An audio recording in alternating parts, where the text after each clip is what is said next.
The planet Jupiter is not what you think. Almost everyone is wrong about Jupiter because almost everything you were taught in school about this planet is wrong. This is not a giant ball of gas. Jupiter is a liquid planet. And as if that wasn't strange enough, it's actually a liquid metal planet. Beneath those iconic clouds lies one of the deepest mysteries of our solar system. So, let's dive in. This is the first close-up photograph of Jupiter ever taken. It was captured by a NASA spacecraft called Pioneer 11 in the year 1974, and this is the first moving picture of Jupiter. It's a time-lapse of images captured by Voyager 1 as it approached in 1979. Now, the problem with these observations is that beyond looking really cool, they don't provide any answers about the true nature of the gas giant. They only raise more questions like what is this thing made of and how did it get so big?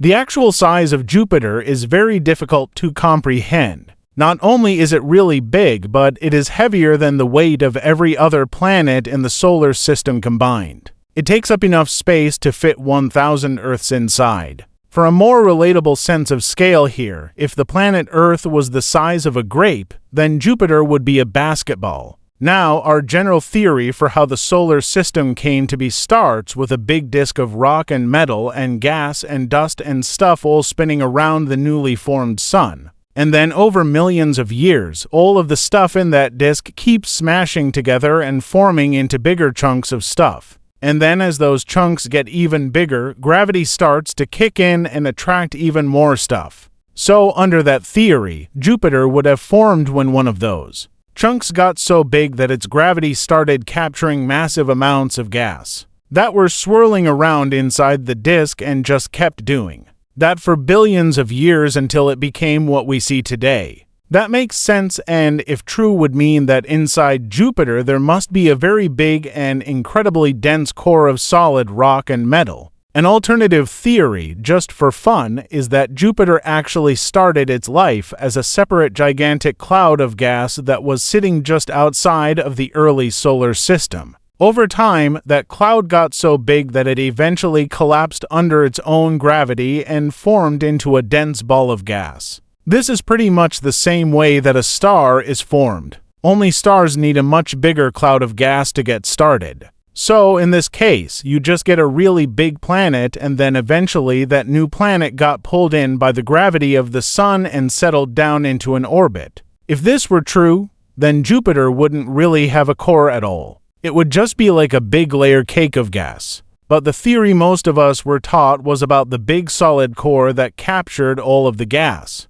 And again, that does make sense. It's not a crazy thing to believe, but it's also not correct. Our first real breakthrough with understanding Jupiter came in the mid-1990s, and this is one of those insane coincidences that sounds too good to be true. But in July 1995, the planet was hit by a comet. This is not a common thing. It's estimated that a collision like this might happen once every 6,000 years, but we were around to see this one, and we had the technology to watch it all happen. This comet was named Shoemaker-Levy 9, and it was a very big chunk of frozen ice and rock hurtling through the solar system at 116,000 kmh. It's hard to say how big the comet really was because by the time we found it, the powerful gravity of Jupiter had already fractured the object into a couple dozen pieces. But the largest of those pieces was still around 2 kilometers across.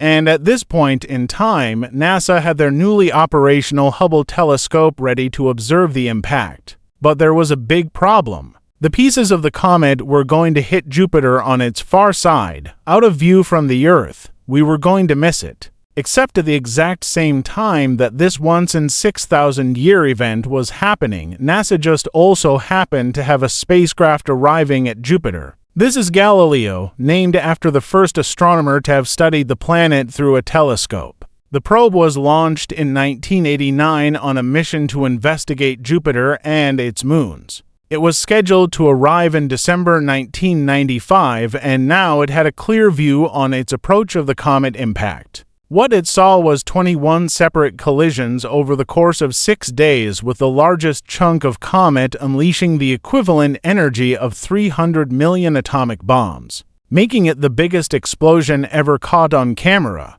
As the planet rotated around, the Hubble telescope was able to see the aftermath of those strikes. They actually left behind these big black holes in the clouds, and they kicked up massive plumes of debris that were thousands of kilometers high and lingered above Jupiter for months. And this is what the Galileo spacecraft arrives at. The insides of Jupiter have been kicked out into space, and the probe is able to fly right through them. This is our first look at what's underneath the cloud layer that people have been staring at in wonder for hundreds of years.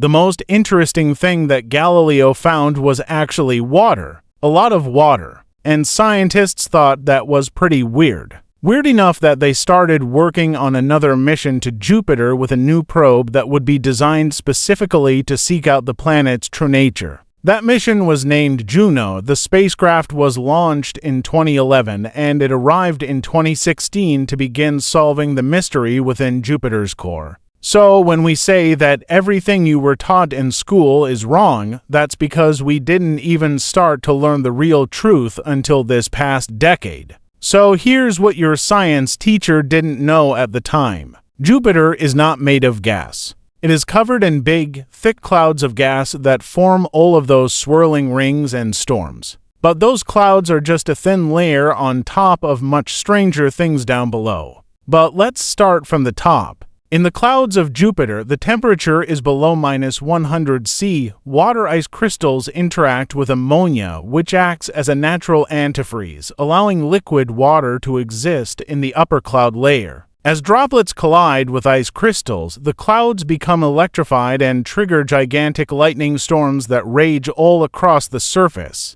This super-chilled water and ammonia mixture eventually clings together into slushy hailstones that fall down into the lower atmosphere, where they melt into rain, evaporate, and then rise back up to start the process all over again. These jets of hot gas that rise up to fuel the raging storms on the surface reach deep down into the planet's atmosphere. This is what we are seeing in the Great Red Spot. Not only is it thousands of kilometers in diameter, it also extends down hundreds of kilometers into the ammonia rain. The red spot reaches up higher than any other clouds on Jupiter, extending above the surface level and absorbing more UV light from the sun, which then reacts with chemical compounds in the storm and creates that deep red color. Imagine a cloud 10 times taller than Mount Everest and 10 times deeper than the ocean. And that still wouldn't even be big enough to capture the scale of the red spot, as spectacular as this outer layer might appear. The average depth of these ammonia and water clouds is only around 50 kilometers. As we descend down below the clouds and into the lower atmosphere of Jupiter, the temperature begins to rise. This heat is caused by pressure. When you compress molecules, you concentrate their energy, and the pressure is created by gravity. The incredible mass of the planet itself is pulling all of this material down and squeezing it tighter and tighter until some really weird stuff begins to happen. The further down we go into Jupiter's gravity well, the more the heat and pressure build up. It's like traveling through a fog that becomes thicker and thicker until eventually it becomes a liquid. Except here the fog isn't water, it's hydrogen. Hydrogen is the lightest element in the universe. And in an extreme gravity environment like the inside of Jupiter, it's the only thing that can stay afloat. All of the heavier elements have already been pulled down into the planet's core. At a depth of around 1,000 kilometers below the cloud layer, the hydrogen gas completes its transition into a liquid state.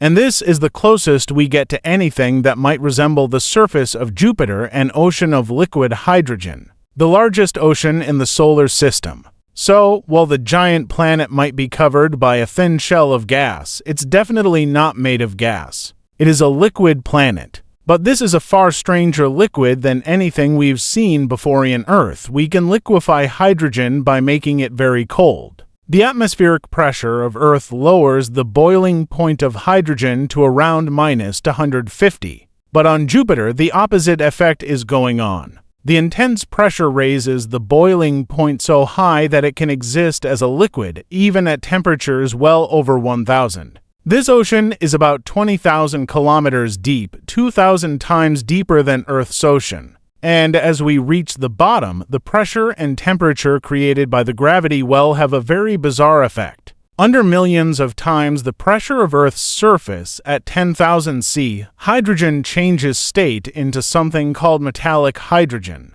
Now, that doesn't mean it turns solid like steel. It's still liquid, but a metallic liquid. Maybe something like the mercury inside a thermometer. The biggest change that takes place here is that metallic hydrogen now has the ability to conduct electricity. Jupiter's gravity squeezes so tightly down here that electrons break free from the hydrogen atoms and flow freely throughout the liquid, generating an electric current. This liquid metallic hydrogen makes up the majority of the planet's interior. It's about 40,000 kilometers deep. And down there at the bottom of everything lies the solid core of Jupiter. We previously believed that there was a compact, dense object in the middle of Jupiter about the size of the Earth and made up mostly of iron and rock. That made sense, but new research is uncovering that the planet's core is much more fuzzy, as in the transition between liquid metal and solid core isn't a hard line, meaning the two layers kind of mix together. The fuzzy core spans about half of the planet's radius, and scientists now believe that it's like a big dense soup of liquid, rock, and metal, all stirred up together with no boundary between where one state of matter ends and another begins. Now, we're not sure if that's a characteristic unique to Jupiter or if all gas giants are like that. We haven't studied Saturn anywhere near as much, so we're not sure if it's got the same situation going on inside, so this could be totally normal.